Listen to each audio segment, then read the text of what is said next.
ಬಹಳ ಅಭಿಮಾನದಿಂದ, ಪ್ರೀತಿಯಿಂದ, ಶ್ರದ್ಧೆಯಿಂದ ಈ ಮಾತನ್ನು ಹೇಳ್ತಾ ಇದ್ದೇನೆ.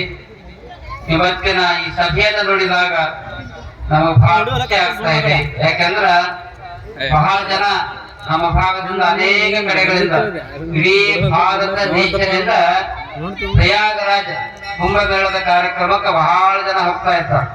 ಅಲ್ಲಿ ಹೋಗಿ ಸ್ನಾನ ಮಾಡಿದ್ರ ನಮ್ಮೆಲ್ಲ ಕರ್ಮಗಳು ನಿವಾರಣೆ ಆಗ್ತವೆ ಅನ್ನುವಂತ ನಂಬಿಕೆ ಇದೆ. ಆ ನಂಬಿಕೆ, ಶ್ರದ್ಧೆಯನ್ನು ಇಟ್ಟುಕೊಂಡು ಭಾರತೀಯ ಹಿಂದೂ ಪರಂಪರೆಯಲ್ಲಿ ಬಾಳುತ್ತಿರುವಂತ ಎಲ್ಲ ಶ್ರದ್ಧಾ ಭಕ್ತಾದಿಗಳು ಅಲ್ಲಿ ಹೋಗಿ ಸ್ನಾನವನ್ನು ಮಾಡಿ ಬರ್ತಾ ಇದ್ದಾರೆ.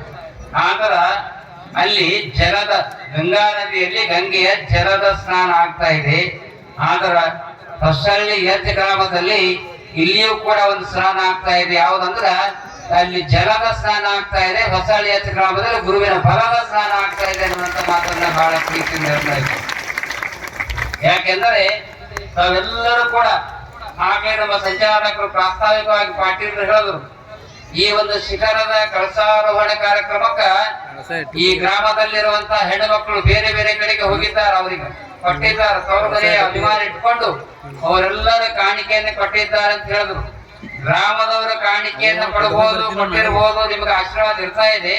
ಆದ್ರ ನೀವೇನ ಗಂಡನ ಮನೆಗೆ ಹೋಗಿ 1000 ರೂಪಾಯಿ ಕೊಟ್ಟಿರ್ಬೋದು, 10,000 ರೂಪಾಯಿ ಕೊಟ್ಟಿರ್ಬೋದು, ಲಕ್ಷ ಕೊಟ್ಟಿರ್ಬೋದು, 10 ರೂಪಾಯಿ ಕೊಟ್ಟಿರ್ಬೋದು. ಆದ್ರೆ ನೀವು ಕೊಟ್ಟಿರುವಂತಹ ಕಾಣಿಕೆ ಅದು ಯಾರಿಗೆ ಮುಟ್ಟಿದೆ ಅಂದ್ರ ಸಾಕ್ಷಾತ್ ಶಿವನಿಗೆ ಮುಟ್ಟಿದೆ. ಶಿವನಿಗೆ ಮುಟ್ಟಿದೆ, ನಂದಿಯ ವಾಹನರಿಗೆ ಮುಟ್ಟಿದೆ, ಪರಮಾತ್ಮನ ವಾಹನ ನಂದಿಗೆ ಮುಟ್ಟಿದೆ.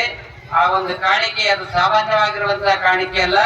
ನೀವು ಕೊಟ್ಟಿರುವಂತಹ ಕಾಣಿಕೆಯಿಂದ ಏನಾಗ್ತಾ ಇದೆ ಅಂದ್ರೆ, ನೀವು ಲಗ್ನಕ್ಕಾಗಿ 1 ಲಕ್ಷ ರೂಪಾಯಿ ಖರ್ಚು ಮಾಡಬಹುದು. ನಿಮ್ಮ ಮಗನ ಲಗ್ನಕ್ಕ, ಹೆಣ್ಮಕ್ಳ ಲಗ್ನಕ್ಕೆ 5 ಲಕ್ಷ 10 ಲಕ್ಷ ಖರ್ಚು ಮಾಡ್ತೀರಿ. ಆದ್ರೆ ಈ ಪವಿತ್ರ ಕಾರ್ಯಕ್ರಮಕ್ಕೆ ನೀವೇನು ಕಾಣಿಕೆ ಕೊಟ್ಟಿರಲ್ಲ, ನಿಮ್ಮ ಜೀವನದ ಕೊನೆಯ ಉಸಿರಿನವರೆಗೂ ಕೂಡ ಹಾಕುಳಿಸುವ ಆಶೀರ್ವಾದ ಇರ್ತಾ ಇದೆ ಅನ್ನುವಂತ ಮಾತನ್ನ ಈ ಪವಿತ್ರ ಸಂದರ್ಭದಲ್ಲಿ ಹೇಳ್ತಾ ಇದ್ದೀನಿ. ಆ ದಿಶೆಯಲ್ಲಿ ಈ ಗ್ರಾಮದ ಎಲ್ಲಾ ಭಕ್ತಾದಿಗಳು ಕೂಡ್ಕೊಂಡು ಅದ್ಭುತವಾಗಿರುವಂತಹ ಈ ಕಾರ್ಯವನ್ನ ಮಾಡಿದ್ದೀರಿ. ಆ ದೇವಾಲಯದ ಒಳಗಡೆ ಹೋದಾಗ ಇದು ಬಹಳ ಪ್ರಾಚೀನವಾಗಿರುವಂತಹ ದೇವಾಲಯ. ಬಹುಶಃ ಈ ಕಟ್ಟಡವನ್ನು ನೋಡಿದಾಗ, ಕಲ್ಲಿನ ಕಟ್ಟಡವನ್ನು ನೋಡಿದಾಗ ಏನಿಲ್ಲ ಅಂದ್ರೂ ಕೂಡ ಕನಿಷ್ಠ ಈ ಎಷ್ಟೇ ಅಂತಂದ್ರ 10,000 ವರ್ಷಗಳ ಪರಂಪರೆಯ ಗುಡಿ ಇರಬಹುದು ಎನ್ನುವಂತ ಮಾತನ್ನ ಕಲ್ಲಿನಿಂದ ನಾವೆಲ್ಲ ಕಂಡುಕೊಳ್ಬಹುದು. ಅಂತ ಅದ್ಭುತವಾಗಿರುವಂತಹ ದೇವಾಲಯ. ಅದಕ್ಕೆಲ್ಲ ಗ್ರಾನೈಟ್ ಹಚ್ಚಿರಿ. ಬಹಳ ನಿಮ್ಗೇನಾದ್ರೂ ಚಂಚಲತೆ ಆಗಿತ್ತಂದ್ರ, ಮನಸ್ಸಿಗೆ ಖಿನ್ನತೆ ಆಗಿತ್ತಂದ್ರ, ಭಕ್ತಿಯಿಂದ ಒಂದು ಸಲ ನಂದಿ ಬಸವೇಶ್ವರ ಗುಡಿಯಾಗ ಬಂದು ಆ ಬಸವಣ್ಣಗೆ ಭಕ್ತಿಯಿಂದ ನಮಸ್ಕಾರ ಮಾಡಿ ನಿಮ್ ಎಲ್ಲಾ ಚಿಂತೆಗಳು ದೂರ ಆಗ್ತಾ ಇದೆ ಅನ್ನುವಂತ ಮಾತನ್ನು ಕೂಡ ಈ ಸಂದರ್ಭದಲ್ಲಿ ಹೇಳ್ತಾ ಇದ್ದೀನಿ. ಆ ದಿಶೆಯಲ್ಲಿ ತಾವೆಲ್ಲರೂ ಕೂಡ ಬಹಳ ಶ್ರದ್ಧೆಯಿಂದ ಈ ಕಾರ್ಯಕ್ರಮದಲ್ಲಿ ಭಾಗಿಯಾಗಿದ್ದೀರಿ. ಇಲ್ಲಿ 10 ದಿನಗಳ ಪರ್ಯಂತರವಾಗಿ ನಮ್ಮ ಶಿವಕುಮಾರ ಶಾಸ್ತ್ರೀಜಿಯವರು ಒಳ್ಳೆ ಪುರಾಣವನ್ನ ಹೇಳಿದ್ದಾರೆ. ಅವ್ರು ಹೇಳಿದ್ರು, ಅಪ್ಪವ್ರ ನಂದು ಪುರಾಣಕ್ಕೆ ಹೋಗ್ಯಾದ್ರಂತ. ಈಗಾಗಲೇ ಸ್ವಲ್ಪ ಗರಂ ಮಾಡಿ ನಾ ಗರಮಾಗಿ ಆಶೀರ್ವಾದ ಕೊಟ್ಟಿನಿ. ಮತ್ತೆ ಅವ್ರಿಗೆ ಗರಂ ಮಾಡಿದ್ರೆ ಮತ್ತೆ ರೊಕ್ಕ ಕೊಟ್ಟು ತಂತ್ರ ಮಾಡಿದ್ರಲ್ರಿ. ಒಂದೇನೋ ಬೇರೆ ಪುರಾಣ ಇತ್ತಂತ, ಅರ್ಜೆಂಟ್ ಹೋಗ್ಬೇಕಾಗಿತ್ತಂತ ಅವ್ರಿಗೆ ಹೇಳ್ತಾ ಇದ್ದೀನಿ. ನೋಡ್ರಿ, ನೀವು 10 ದಿನ ಪುರಾಣ ಹೇಳಿ, 10 ದಿನ ಪುರಾಣ ಹೇಳಿ, ನಿಮ್ ಬಗ್ಗೆ 2 ಮಾತು ಹೇಳಿಬೇಕು. ನೀವು ಹೇಳುವಂತ ಸಂದರ್ಭದಲ್ಲಿ ದಾರಿಯಾಗಿದ್ದಂತ ನಾವ್ ಯಾರಿಗೆ ಹೇಳ್ಬೇಕಂತ, ಬಾಡಿಗೆ ಹೇಳ್ಬೇಕಂತ. ಅದಕ್ಕೆ ನೀವು ಕೂಡ ತಿಳ್ಕೊಂಡು ಹೇಳಿದಾಗ ಅವ್ರಿಗೆ ಹೇಳಿದ್ದೆ, ಎಲ್ಲೇ ಪುರಾಣ ಹೇಳಿದಾಗ. ಯಾಕಂದ್ರ ಶಿವಕುಮಾರ ಶಾಸ್ತ್ರೀಜಿ ಲಕ್ಷ ಒಟ್ಟು ಕೇಳ್ರಿ, ನೀವೆಲ್ಲ ಇಷ್ಟ ಎತ್ತರ ಮಟ್ಟಕ್ಕೆ ಬೆಳೆದಿರಿ, ಪುರಾಣದಲ್ಲಿ ಎತ್ತರ ಮಟ್ಟಕ್ಕೆ ಬೆಳೆದಿರಿ, ಒಳ್ಳೆ ವಾಗ್ಮಿಗಳಾಗಿದ್ದೀರಿ, ಬಹಳ ಚಂದ ಪುರಾಣ ಹೇಳ್ತೀರಿ, ಜನರಲ್ಲಿ ಶ್ರದ್ಧಾ ಅದ ನಿಮ್ ಬಗ್ಗೆ. ಇಷ್ಟೆಲ್ಲ ಎತ್ತರ ಮಟ್ಟಕ್ಕೆ ಬೆಳಿಬೇಕಾದ್ರ ನಿಮ್ಗೆ ಹಿಂದೊಂದು ಸಣ್ಣ ಮಹಾ ಜ್ಯೋತಿಯಾಗಿ ತುತ್ತೂರ್ಗಾಂವ್ ಗ್ರಾಮದಲ್ಲಿ ಬಾಳಿ ಬೆಳಗ್ಗೆ ಹೋಗ್ಯಾರ. ಯಾವ್ದಂದ್ರ ತುತ್ತೂರ್ಗಾಂವದ ಚನ್ನಬಸವ ಶಾಸ್ತ್ರಿಗಳು. ಆ ಚನ್ನಬಸವ ಶಾಸ್ತ್ರಿಗಳ ಒಂದು ಮಾರ್ಗದ ಧಾಟಿಯಲ್ಲಿ ಏನ್ರಿ ಫಸಲ್ವರ್ ಅಂತ ನೋಡ್ರಿ, ಏನ್ರಿ ಅಂತಾರ ಫಸಲ್ವರ್. ಅವ್ರು ಹಿಂಗೆ ಅಂತಿರೋ, ಅವ್ರ ಸಂಸ್ಕಾರದಿಂದ ಬೆಳೆದ ಆ ಚನ್ನಬಸವ ಶಾಸ್ತ್ರಿ ಅನ್ನುವಂತ ಕೀರ್ತನದ ಜ್ಯೋತಿ ಯಾರಿಂದ ತಯಾರಾಯ್ತಂದ್ರೆ ಹಾರ್ಕೋಳದ ಚನ್ನಬಸವ ಸುಯೋಗಿಂದ ತಯಾರಾಗಿರುವಂತಹ ಜ್ಯೋತಿ. ಅದಕ್ಕಾಗಿ ಅಂತ ಜ್ಯೋತಿಯ ಒಂದು ಕಿಡಿಗಳಾಗಿ ಇಲ್ಲಿ ಕಾರ್ಯಕ್ರಮದಲ್ಲಿ ಪ್ರವಚನ ಹೇಳಿರಿ. ಮುಂದೆ ದಯವಿಟ್ಟು ಎಲ್ಲೇ ಕಾರ್ಯಕ್ರಮ ಇದ್ದಾಗ ನಮ್ಮದ 10 ದಿನ ಹೇಳಿದೆವು, ಪಾಕೆಟ್ ಕೊಟ್ಟರು ನಡೆದಂತಲ್ಲ. ಎಲ್ಲೇ ಯಾಕಂದ್ರೆ ನೀವು ಎಷ್ಟು ಪುರಾಣ ಹೇಳಿದ್ರು, ನೀವು 1000 ಸಲ ಪುರಾಣ ಹೇಳಿದ್ರು ಕೂಡ 1000 ಪುರಾಣ ಹೇಳ್ಬೋದು ನೀವು. ಅದನ್ನು ಕೂಡ ನಿಮಗೆ ಯಾರ ಆಶೀರ್ವಾದ ಬೇಕಂದ್ರೆ ಆ ಗ್ರಂಥ ನಿಮಗೆ ಆಶೀರ್ವಾದ ಕೊಡುವುದಿಲ್ಲ. ಗ್ರಂಥ ಪುಸ್ತಕದಿಂದ ಮಸ್ತಕ ಬೆಳೆಯುವುದಿಲ್ಲ. ಲಕ್ಷ್ಮಣ ಕೇಳಿದ್ರು, ಪುರಾಣ ಇರ್ತದ ಓದ್ಬೋದು, ಮನಸ್ಸಿಗೆ ಆನಂದ ಆಗ್ಬೋದು. ಪುಸ್ತಕದಿಂದ ಮಸ್ತಕ ಬೆಳೆಯುವುದಲ್ಲ, ಗುರುವಿನ ಹಸ್ತದಿಂದ ನಿಮ್ಮ ಮಸ್ತಕ ಬೆಳೆಯುತ್ತದೆ. ಗುರುವಿನ ಅದಕ್ಕಾಗಿ ಎಲ್ಲೇ ಮಹಾತ್ಮರು ಅನುಭವಿಗಳು ಬಂದಾಗ ನಿಮ್ಮ ಪುರಾಣ ಮುಗಿಯೋದ ನಂತರ ಮೊದಲನೇದಾಗಿ ಮುಂದಿನ ಪುರಾಣದವ್ರಿಗೆ ಹೇಳಿ ನೀವು ನಿಮ್ಗೆ ಎಲ್ಲೇ ಕಾರ್ಯಕ್ರಮಕ್ಕೆ ಹೋದಾಗ ಗುರುಗಳ ಆಶೀರ್ವಚನವನ್ನ ಪೂರ್ತಿಯಾಗಿ ಕೇಳಿ ಅವರ ಆಶೀರ್ವಾದವನ್ನು ಪಡೆದಾಗ ನಿಮ್ಮ ಪುರಾಣ ಸಾರ್ಥಕತೆ ಆಗ್ತಾ ಇದೆ ಅನ್ನುವಂತ ಮಾತನ್ನ ಈ ಸಂದರ್ಭದಲ್ಲಿ ಹೇಳ್ತಾ ಇದ್ದೀರಿ. ಈಗ ಹೊಸಳ್ಳಿಯವ್ರು ನೋಡ್ರಿ ಎಷ್ಟು ಚಂದ ಕೆಲಸ ಮಾಡೋದು. 5 ಜನ ಮಹಾಪೂಜರಿಗೆ ಬರಮಾಡಿಕೊಂಡಿದ್ರು. 5 ಜನ ಮಹಾಪೂಜರಿ ಅಪ್ಪೋರಿಗೆ 108 ಕಾರ್ಯಕ್ರಮ ಬರ್ತಿದ್ರು. ಅಪ್ಪೋರಿಗೆ ಅಷ್ಟೇ ಅನೇಕ ಕಾರ್ಯಕ್ರಮ 8 ಕಾರ್ಯಕ್ರಮ ಇರ್ತಾವ. ಅವ್ರಿಗೆ ಜನ ಈ ಭಾಗದಾಗ ಓಡಾಡ್ತಾರ. ಎಲ್ಲರೂ ಹೊಸಳಿಗೆ ನೀವೆಲ್ಲ ಬರಮಾಡಿಕೊಂಡಿದ್ದೀರಿ, ಪಾದಸ್ಪರ್ಶ ಮಾಡಿದ್ದಾರ, ಇಲ್ಲೆಲ್ಲರನ್ನ ಬರಮಾಡಿಕೊಂಡಿದ್ದಾರೆ. ಯಾಕ್ರಿ ಪೂಜ್ಯರಿಗೆ ಯಾಕೆ ಒಂದು ಮಿನಿಸ್ಟರ್ 10 ಮಂದಿ ಮಿನಿಸ್ಟರ್ ಕರ್ಸಬಹುದಾಗಿತ್ತು, 10 ಜನ ಮುಖ್ಯಮಂತ್ರಿ ಕಳ್ಸಾರೋಡ್ ಮಾಡ್ಬೋದಾಗಿತ್ತು. ಅದನ್ನು ಕೂಡ ಪೂಜ್ಯರಿಗೆ ಯಾಕೆ ಕರ್ಕೊಂಡು ನಮ್ಮ ಹಿಂದೂ ಸಂಸ್ಕೃತಿಯಲ್ಲಿ, ಭಾರತೀಯ ಸಂಸ್ಕೃತಿಯಲ್ಲಿ, ವೀರಶೈವ ಪರಂಪರೆಯಲ್ಲಿ ಗುರುಗಳಿಗೆ ಯಾಕೆ ಪ್ರಾಧಾನ್ಯತೆ ಕೊಡ್ತಾ ಇದ್ದಾರಂದ್ರ ಒಂದು ಮಾತನ್ನ ಹೇಳ್ತಾ ಇದ್ದಾರೆ. ಯಾರಂದ್ರೆ ಅಲ್ಲಮ ಪ್ರಭುಗಳು 12ನೇ ಶತಮಾನದಲ್ಲಿ ಬಾಳಿ ಬೆಳಗ್ಗೆ ಹೋಗಿರುವಂತಹ ಅಲ್ಲಮ ಪ್ರಭುಗಳು ಮಹತ್ವದ ಒಂದು ಮಾತನ್ನು ಹೇಳ್ತಾ ಇದ್ದಾರೆ. ಏನ್ ಹೇಳ್ತಾ ಇದ್ದಾರೆ ಅಂದ್ರ 1 ಕೋಟಿ ವರ್ಷ ಷೋಡಶ ದಾನಗಳ ಮಾಡಿದ ಫಲವು 1 ಕೋಟಿ ವರ್ಷ 1 ವರ್ಷ 2 ವರ್ಷ ಅಂತ ಸಕ್ರಿಜಿ 1 ಕೋಟಿ ವರ್ಷ ಷೋಡಶ ದಾನಗಳ ಮಾಡಿದ ಫಲವು ಒಂದು ದಿನ ಸದ್ಧರ್ಮ ಶಿವಯೋಗಿಗೆ ಬರಮಾಡಿಕೊಂಡು ತೃಪ್ತಿಯ ನೀಡುವುದಕ್ಕೆ ಸರಿಯಲ್ಲ ನೋಡ, ಸರಿಯಲ್ಲ ನೋಡ. ಕೋಟಿ ವರ್ಷದ ಫಲ ನಿಮ್ಗೆ ಸಿಗಬೇಕಾದ್ರೆ ಗುರುಗಳನ್ನ ಬರಮಾಡಿಕೊಂಡು ಅವ್ರಿಗೆ ತೃಪ್ತಿ ಮಾಡಿ ಸನ್ಮಾನ ಮಾಡಿ ಚಾ ಹಚ್ಚಿ ಈ ಭಕ್ತಿಯ ಕಾಣಿಕೆ, ಹಣದ ಕಾಣಿಕೆ ಅಲ್ಲ, ಹಣದ ಕಾಣಿಕೆ ಧರ್ಮ ಅಂತ ಹರಿದೋಗ್ತು. ನೋಡಿರ್ತಾವ ಸಣ್ಣ ಹುಡುಗರ ಕೈ ಕೊಟ್ಟು ಹರಿದೋಗ್ತು.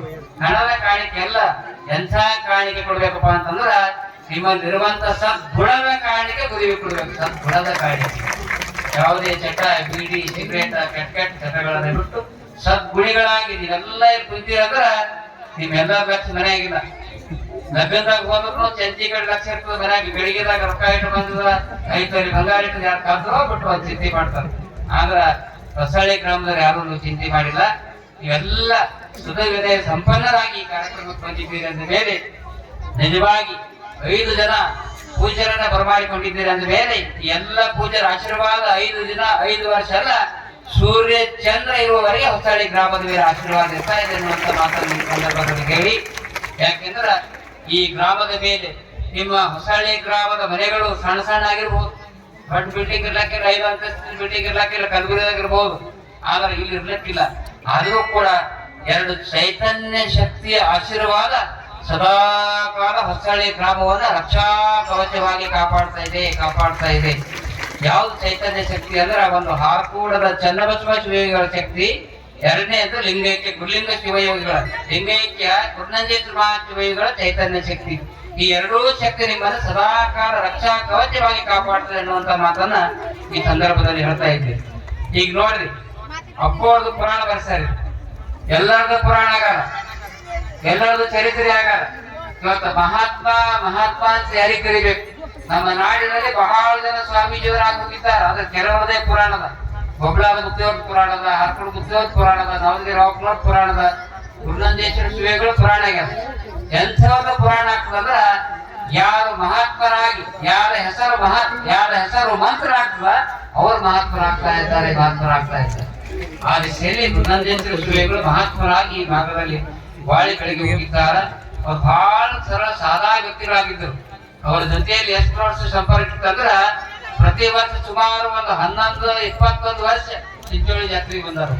ಚಿಂಚೋಳಿ ಜಾತ್ರೆಗೆ ಬಂದು ಅವ್ರದ ಭಿನ್ನ ಇರ್ತಿತ್ತು. ಅವತ್ತು ದಿವಸ ಭಿನ್ನ ಇದ್ದಾಗ ರಾತ್ರಿ ಅವ್ರ ಭಿನ್ನದ ಮನೆಗೆ ಹೋದಾಗ ಜಾತ್ರೆ ಕಾರ್ಯಕ್ರಮ ಮುಗಿಸಿ ರಾತ್ರಿ 12-1 ಗಂಟೆ ಆಗ್ತಿತ್ತು. 1 ಗಂಟೆ ಆದ ನಂತರ ಎಲ್ಲರೂ ಸ್ನಾನ ಮಾಡಿ ಅದು ಪ್ರಸಾದ ಮಾಡ್ತಾ ಇದ್ದೇವೆ. ಅಂತ ಒಳ್ಳೆ ವ್ಯಕ್ತಿಗಳು ಗುರುನಂಜೇಶ್ವರ ಶಿವಗಳು ಬಹಳ ದಾಸೋಹ ಮೂರ್ತಿಗಳಾಗಿದ್ರೆ, ಎಲ್ಲಕ್ಕಿಂತ ಹೆಚ್ಚಾಗಿ ಅವ್ರು ಯಾರನ್ನ ಹಚ್ಕೊಂಡಿರಂದ್ರ ರಾಜಕೀಯ ವ್ಯಕ್ತಿಗಳನ್ನ ಹಚ್ಕೊಂಡಿದ್ದಿಲ್ಲ, ಶ್ರೀಮಂತರನ್ನ ಹಚ್ಕೊಂಡಿದ್ದಿಲ್ಲ. ಯಾರ ಹೃದಯ ನಿಷ್ಕಲ್ಮಶ, ತಿಳಿ ನೀರಿಗಿಂತ ತಿಳಿಯಾದ ಹೃದಯ ಯಾವ ಭಕ್ತರಲ್ಲ ಅಂಥವ್ರನ್ನ ಅಪ್ಪಿಕೊಂಡಂತ ಮಹಾತ್ಮೆಯೋಗಿ ಗುರುನಂಜೇಶ್ವರ ಶಿವಯೋಗಿ. ಅಂಥ ಅದ್ಭುತ ಮಹಾ ಇವತ್ತು ಪವಾಡ ಪುರುಷರಾಗಿ ಬಾಳ ಅಂದ ಮೇಲೆ ಅವರ ಘಟನೆಯ ಬಗ್ಗೆ ಹೇಳ್ತೀನಿ. ಅವ್ರ ವ್ಯಕ್ತಿತ್ವ ಎಂಥದಂದ್ರ, ಹಾರ್ಕೂಡು ಮುತ್ತಿಯವರು ಹೋಸಲ ಜಾತ್ರೆಯಲ್ಲಿ ಹೇಳಿದ, ಹಾರ್ಕೂಡು ಮುತ್ತಿಯವರು ಚನ್ನಬಸವ ಶಿವಯೋಗಿಗಳು ಕುದುರೆ ಮೇಲೆ ಕೂತು ಹಿಂಗ್ ಹೋಗುವಾಗ ಕೆಳಗಡೆ ನಡ್ಕೊಂಡು ಯಾರು ಬರ್ತಾರಂದ್ರ ಗುರುನಂಜೇಶ್ವರ ಶಿವ ನಡ್ಕೊಂತ ಬರ್ತಾ ಇದ್ರು. ದಾರ್ಯಾಗ ಹೋಗುವಂತ ಸಂದರ್ಭದಲ್ಲಿ ಅಪ್ಪೋ ಕುದುರೆ ಮ್ಯಾಗ ಕೂತ್ ನಡೆದ್ರು, ಗಂಟ್ಲೆ ಎತ್ತು ಸೇವಕರಿದ್ರು. ಎದುರುಗಡೆ ಗುರುನಂದೀಶ್ವರ ಶಿವೆಗಳು ಬಂದಾಗ ಹರ್ಕೊಂಡು ಮುಕ್ತಿಯವರು ಕುದುರೆ ಕೆಳಗಿಳಿತಾರೆ. ಕುದುರೆ ಮ್ಯಾಗಿನ ಕೆಳಗಿಳಿದು ಗುರುನಂದೀಶ್ವರ ಶಿವೆಗಳಿಗೆ ಹಿಂಗ್ ಬಗ್ಗೆ ನಮಸ್ಕಾರ ಮಾಡ್ಲಿಕ್ಕೆ ಹೋಗ್ತಾರ. ಗುರುನಂದೀಶ್ವರ ಅಪ್ಪೋರ್ ಅಂತಾರ, ಅಪ್ಪೋರೆ ನೀವು ಮಹಾ ಯೋಗಿಗಳು ಹಾರ್ಕೊಂಡು ದೊಡ್ಡ ತಪಸ್ವಿಗಳು, ನೀವು ನಮಗ್ ದರ್ಶನ ಮಾಡಿದ್ರೆ ಹೆಂಗ್ರಿ ಅಪ್ಪ, ನೀವು ಬಹಳ ದೊಡ್ಡವ್ರ ಅಂದ್ರ ಹರ್ಕೊಂಡು ಮುಕ್ತಿಯವರು ಒಂದು ಮಾತು ಹೇಳಿದ್ರ ದರ್ಶನ ಏನಪ್ಪಾ ಗುರುನಂದೀಶ್ವರ, ನೀ ಸಾಮಾನ್ಯ ವ್ಯಕ್ತಿ ಅದ, ನೀವು ನಿರಂಜನ ಮೂರ್ತಿಗಳು ನಮಗಿಂತ ಬಹಳ ದೊಡ್ಡವರಪ್ಪ ಅಂತಿರಂತ. ಮತ್ತ ಅಂಥವ್ರ ಮನಸ್ಸಿನಾಗ ಅವ್ರಿದ್ರ ತಿಳ್ಕೊಂಡು ಇವತ್ತು ಪುರಾಣ ಚನ್ನಬಸವ ಶಿವಯೋಗಿಗಳ ಮನಸ್ಸಿನಲ್ಲಿ ಗುರುನಂದೀಶ್ವರ ಶಿವಗಳು ಇದ್ರ ಅಂತ ತಿಳ್ಕೊಂಡು ಇವತ್ತ ಮಹಾತ್ಮರಾಗಿ ಅವ್ರ ಪುರಾಣ ನೀವೆಲ್ಲ ಇವತ್ತು ಹೊಸಳ್ಳಿಯಲ್ಲಿ ಕೇಳ್ತಾ ಇದ್ದೀವಿ. ಮತ್ತ ಅವರ ವ್ಯಕ್ತಿತ್ವ ಎಂಥದಿತ್ತು, ಅವರಲ್ಲಿ ಎಂಥ ಸರಳತೆ ಇತ್ತು ಅನ್ನುವಂಥ ಮಾತನ್ನು ನಡೆದ ಘಟನೆ ಹೇಳ್ತಾ ಇದ್ದೀನಿ.